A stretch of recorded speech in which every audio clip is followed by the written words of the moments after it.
I am going to show you the recipe of creamy mushrooms. So let's start.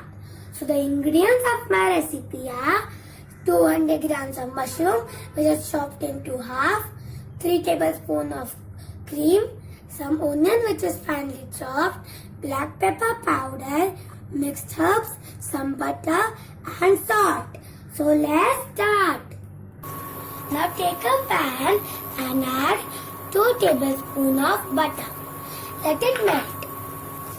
My butter has melted and now I am going to add some finely chopped onions in them. Mix them and cook the onions until they are translucent. My onions are translucent and now I am going to add some chopped mushrooms in them. Mix them and cook them until the water separates from them and evaporates. The water has evaporated and now I am going to add 1 tablespoon of mixed herbs in it.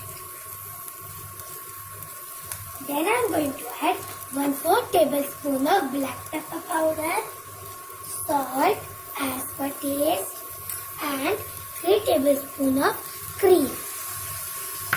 Mix them and cook them until everything combines.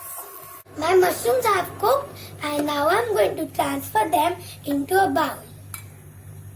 I transferred the creamy mushroom into this bowl. Now I am going to garnish it with 1 coriander leaf. So this is my delicious and tasty creamy mushroom recipe. Give this recipe a try and enjoy.